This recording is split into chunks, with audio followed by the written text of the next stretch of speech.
NTV. All right, welcome back and many thanks for staying with us right here on Morning at NTV. My name is Romeo Busika and of course Mr. Daniel Kazibwe, aka Ragga Dee, who is seeking to unseat the Lord Mayor, Erias Lukwago, for the Kampala mayoral seat, is already here with me in studio, with whom we are going to be, yes, going through some of his thoughts and ideas that he plans to bring onto the transformative process or, transformative process of Kampala. You have a candidate who is saying they are planning to digitize Kampala, Innocent Kawoya. But what about Daniel Kazibwe? What is his manifesto? What is his plan? Daniel Kazibwe, welcome to Morning at NTV. Good morning.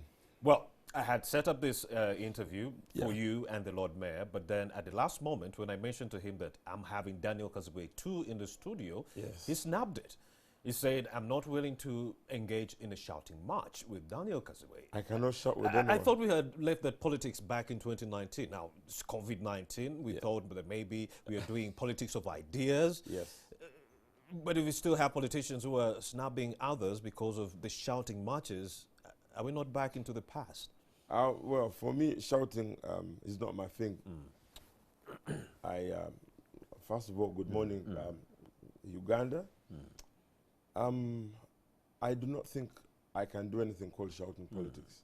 Right now, it is about ideas, how the city can look like the real city.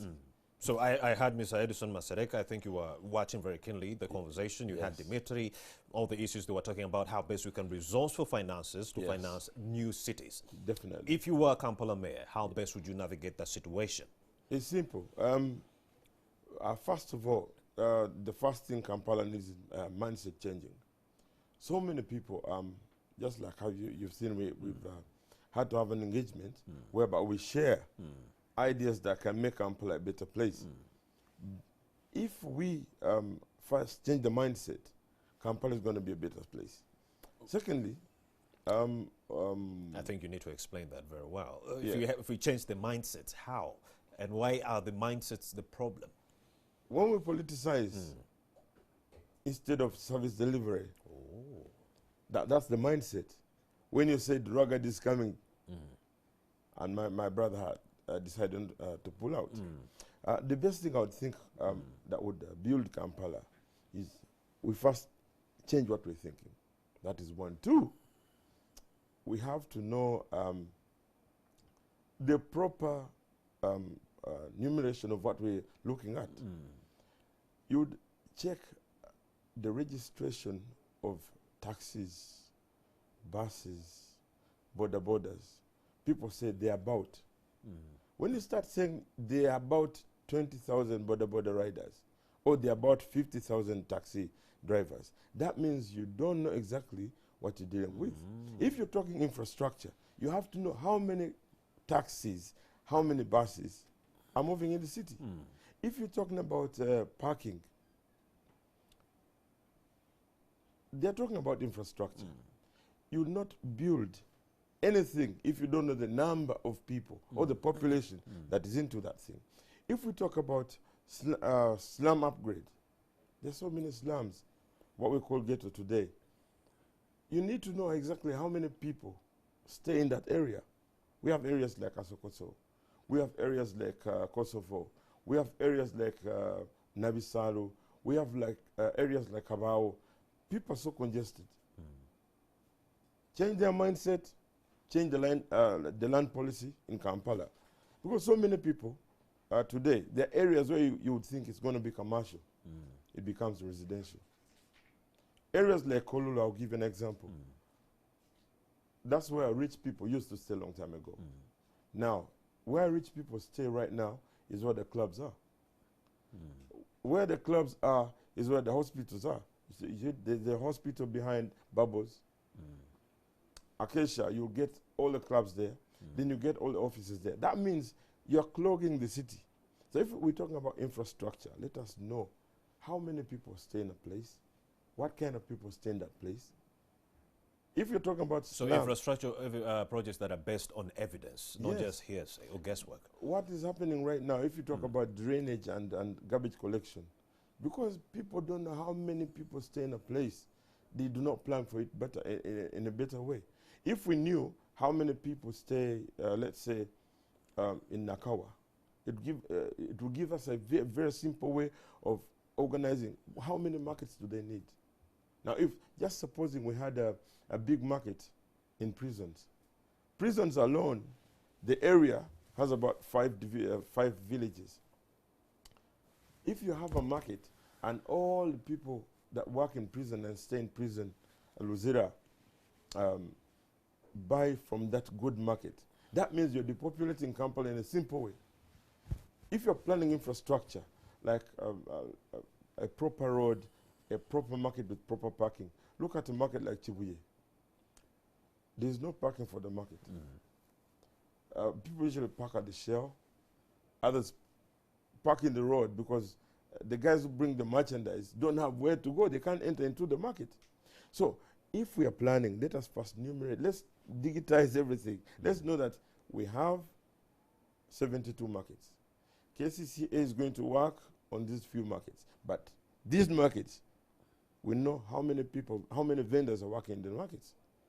We know how many vendors come with trucks.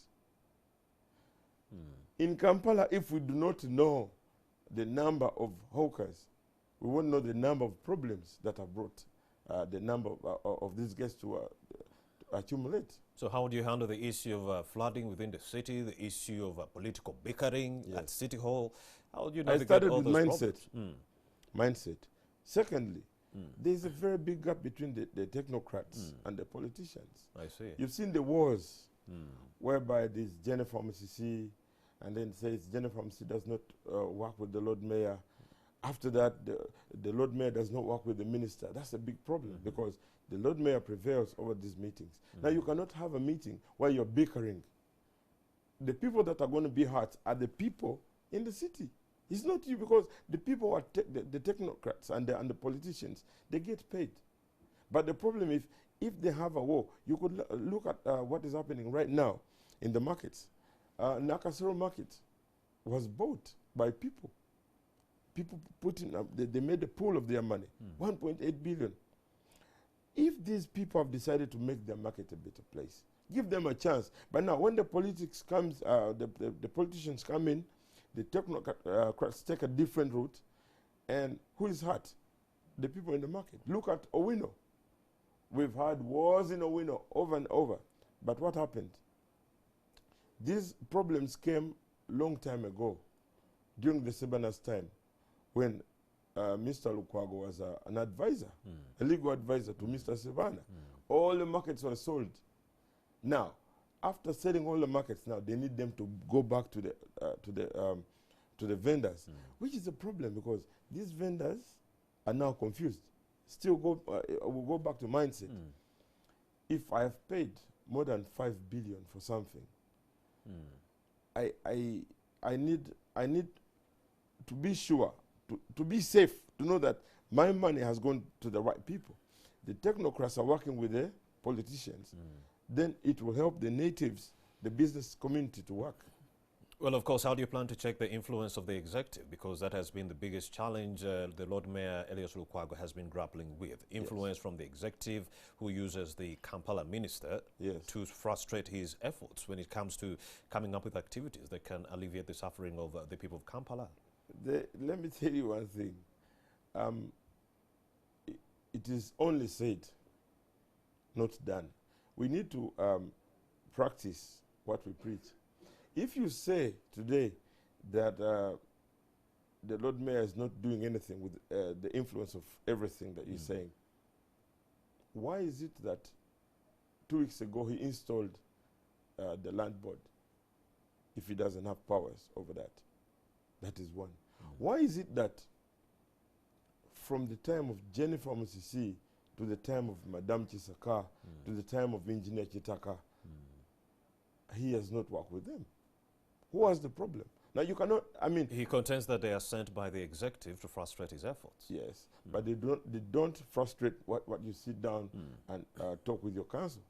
So if you sit down and talk with your council... So would it be easier for you to work with these people simply because you're from the NRM? Not only those people. I'm ready to work with anyone, whoever comes.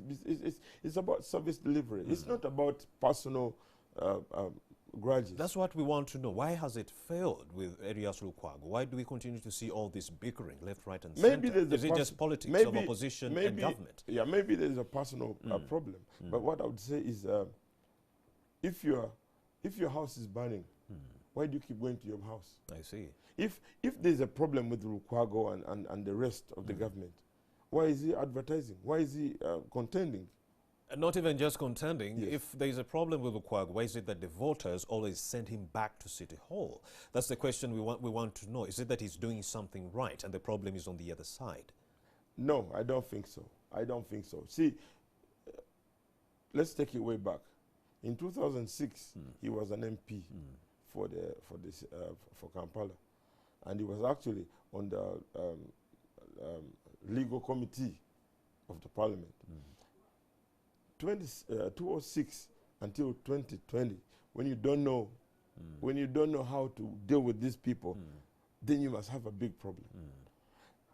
We were counting 15 years of service.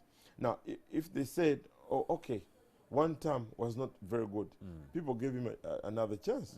Now, this chance, I don't know if anything is not done. You can look at how people are dying in the drainage passages. You can see how the floods in Waisi. I mean, there's something that is not right. But of course, if you ask him, he will say, well, I wanted to do all this, but the I wish government he has came frustrated my efforts. I wish he came for this program. He's going to come tomorrow. I'm going to convince him to come tomorrow. He was just avoiding a shouting match. No, I cannot. The way I'm talking to you, I think I'm explaining in a very clear mode and a very clear way. I'm not shouting anything, but I would like to tell you that it's time for service delivery. It's not time for politicking right now. Okay, what are they doing wrong right now that you plan to rectify? So many. Go ahead. I told you I started with knowing the number of people. Knowing the number of people we're going to serve. If we don't know the number of people that we're going to serve, then we don't know what we're serving. If we don't know the number of problems that people have in the markets, then we know nothing. You see, it's very simple. Okay, Daniel Kazibwe, I'm going to get back to you on that conversation, but we are getting some breaking news from Soroti, courtesy of Herbert Ziwa. Very good morning, Herbert. What's the latest within your jurisdiction? Good morning, Romeo, and the viewers, wherever you're watching from. It's a bright morning here in Soroti City, as the NRM candidate today finishes his campaign trail in Teso sub-region with a meeting in Komi, where he is going to meet the NRM leaders from the neighboring districts of Bukedea, Ngora, and Komi itself. In Teso sub-region, the NRM candidate has spent 3 days now traversing several parts of the district and also meeting several leaders. Yesterday he opened the market, that is a Sorot main market, which was constructed at 23.4 billion shillings, which is a loan from the African Development Bank. And it's part of the wider project of the markets that are being constructed in several parts of the country. There are also some pledges and promises the president made for the people of Teso sub-region after a memorandum after a document that was read by one of the leaders from this region on about the demands the region wants the president to meet. One of the demands was to do with cattle compensation. The people of this region feel that it is now time for government to compensate them for the cattle they lost in the insurgencies. They also wanted the president to intervene in the renovation and rehabilitation of some of the religious institutions. They wanted their children to be appointed in senior ministerial positions and also senior government jobs. They also wanted more roads to be tarmacked in this region, among other demands. From here, the president will head to Sebei sub-region starting tomorrow. He will go to Bugisu, head to Bukedea, before he goes to Busoga sub-region as he continues to look out for votes. I will tell you that in the last 2 days, we've not seen those processions that used to happen away from where the president would be holding his meetings in strict adherence to the COVID-19 guidelines. But for the last 2 days, the processions led by musicians and some of the NRM leaders who go behind the decision of the Secretariat and the president to mobilize some of the NRM supporters to hold processions. We've not been seeing them in the last two days. So hopefully even in Kumi today, we will not be seeing them. So Romeo and the viewers, that is the situation here in Soroti City as we head to Kumi municipality, another district in the Teso sub-region. Well, thank you very much, Herbert Ziwa. He's following the President Yoweri Kaguta Museveni to Buhabura's campaign trail, where he's in Soroti. He'll make his center stage within Kumi. Others, well, Patrick Oboya Moria shall be in Madi, Okolo. We shall also have Robert Chagulanyi in Chenjo, Joe Chegegwa. We shall also have Norbert Mao in Nwoye. Mugisha Muntu's whereabouts shall be unknown. Henry Tumukunde, Nebi Pakwach and Zombo. Nancy Kalembe's whereabouts are unknown. John Katumba unknown. Fred Mwesije and William Mayambala unknown. So those are some of the updates coming in with respect to the presidential campaign trail. Remember, the presidential campaigns are stretching all the way to January 12th, and then there'll be a hiatus of one day, and then we shall be voting on January 14th. As it is, I still do have Daniel Kazibwe, aka Ragga Dee. He's planning to unseat Erias Lukwago, the Lord Mayor of Kampala. He was narrating to me some of the wrong things that have come about during the tenure of Lukwago that he seems that he wants to rectify. Yes, you were still explaining. Yes, well, Kampala is the face of Uganda. But if you look at other cities like Soroti, you've seen new markets, they're done. Cities like Gulu, the roads, the parking, everything is all right. NRM strongholds, you should add. No, not only that. Some experts I talked to, they contend that the reason there is slow development within Kampala is because we keep on voting for opposition for most of these posts, especially the Lord Mayor, who goes to City Hall, and then there is bickering, simply because this candidate is from the opposition. So that's why there is slow development. Soroti, NRM stronghold, Gulu, NRM stronghold. There has to be development because there is that readiness by the officials from that side and the central government to work together. Would you agree? Definitely. I agree with that. But what I have to tell you is, before, what I'm thinking, this is my thought. Go ahead. If we think about service delivery, infrastructure development, capitalizing the small businesses, because you see, Kampala is full of it's the informal sector kind of thing that is working in Kampala, because people do their own work. Vendors, guys working in arcades in the shops. At least 80%. Yes. Informal sector. Yes. If you can help them have a proper working space, now like the artisans in Katwe, it is very expensive for them because they're working in a very harsh condition. But if you could create more space between Kampala and Wakiso, because now it's the metropolitan, it's a greater Kampala kind of plan. If we push them to work in bigger places, now like the carpenters in Zambia, you create some space where they can work properly. Those boys around Gaba Road. Yes. You see, now they have good furniture. Well, the president did get them space in Namamve, but then the boys were like, it's too far flung. Too far, because business is called location. Yes. If you're located in Namamve, who is going to see you? So what would you take them? Because there was also a plan to take them to the tail end of Gaba, and they refused. Let me tell you one thing. So those boys and the street vendors, solutions. Yes. You need to look, for the street vendors, you have to create more cheap markets. If you create this, they still land on Salama Road, which is still in the center. I mean, if you create cheap stalls, people would work. But the problem is people don't know how many, like the technocrats, don't know how many people have failed to pay in the arcades.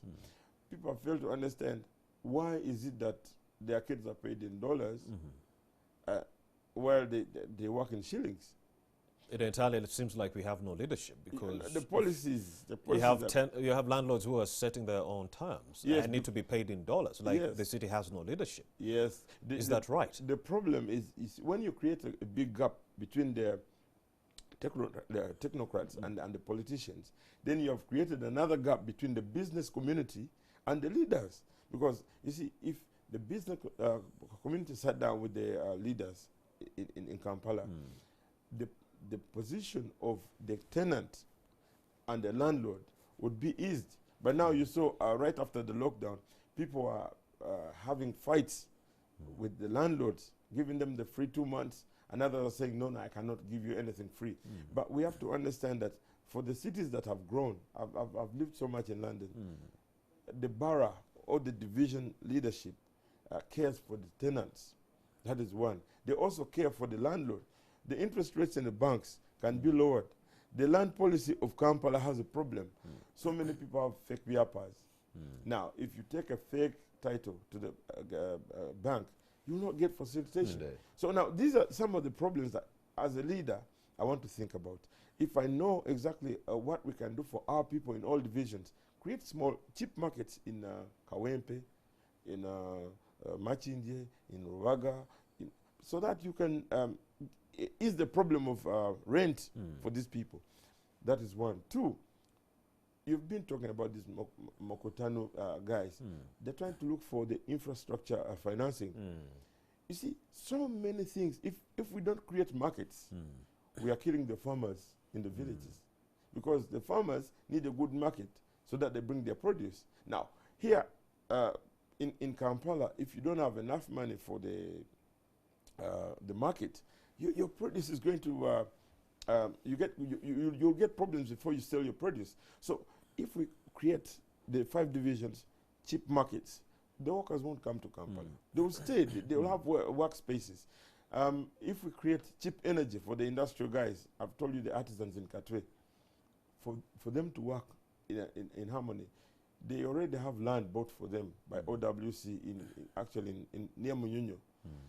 They can work, because if I know where to buy a gate or buy a bed or I'll drive to that place. You've seen how Dubai grew. In Dubai, if you go to Dubai, that's where you're going to buy spares, buy cars and everything. It's not like you go everywhere. Now, for us, the technocrats and the politicians have created a very difficult time for everyone to work. And Kampala is all about business. Time is money. If we think about the traffic problem, so many people are losing time in traffic, losing money as fuel in traffic. But we could think of areas whereby we could reduce on the parking line of multiplex, where we have a bus lane. In London, there's a bus lane. You do not cross in the bus lane between 7:30 to 9. So the bus is taking people to town. So there, you'll have created a proper workspace and proper walkway for this bus to go. The driveway, sorry. If we thought about making stages for the taxis, I've never seen one taxi stage. People just say stage. You just go to the road. And yes, and that's the problem. If we have the stages, and if we have the number of taxis that go on these stages, we'll have a controlled Kampala. But as it is, Daniel Kazwe, you come with a wealth of information. It's because you grew up in Kampala and you know all the corners of the city. And not only Kampala. I've been to Moscow, I've been to London, I've been to many states. But you're not vying for the Kampala mayoral seat. I want to place bring a place where you've been since time immemorial. But then NRM hasn't taken over this post for a long time. We've seen this post go to the opposition. Elias Lukwago has been bagging this. And some of the people I've been talking to, they've been saying this is ideally in the hands of the Lord Mayor. Elias Lukwago, he's getting another mandate. Still mindset. If anything, they were telling me he has a mattress at City Hall and a blanket because he's getting another mandate for the next 5 years. By principle, because the word changes in my head. Anything can happen in Uganda.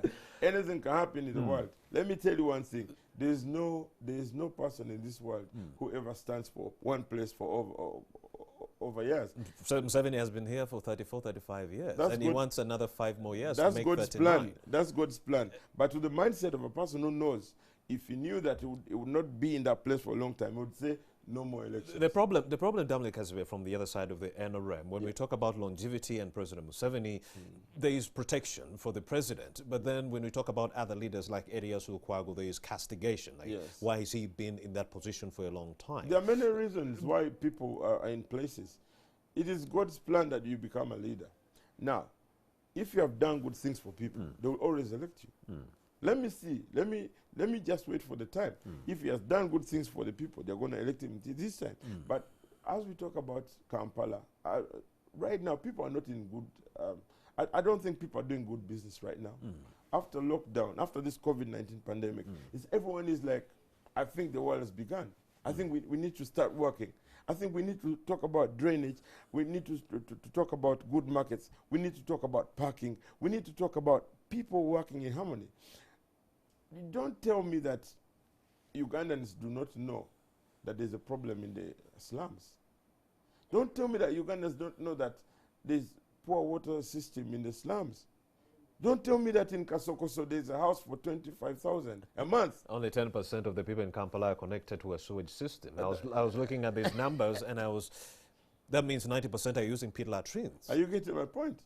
Now, at the end of the day, if you tell me that garbage collection is very expensive, you're already blocking the drainage. 10,000 a month. You're blocking the drainage. If you make it cheaper, people are going to take their garbage to the right place. If we have created 5 divisions and we have recycling centers, that means the rubbish will go. The reason why you see the Nachivbo channel blocked, because we have so many plastics. If we have a recycling plant in Kampala, everything will be moving out. That is one. 2, if we have people who really love their country and we're not politicizing, there's a lot that can happen to Kampala. So, Daniel Kazibwe, what makes you so sure that you trounce Lord Mayor when we get to this election? I tried for the other time and failed, but this time I have been working for the people. That is a good one. You tried the last time and you failed. So what makes you so sure now more than ever? I'm very sure. I've helped a lot of people in markets. I've helped a lot of people in borders to start associations. I think I've done some good service. Yes.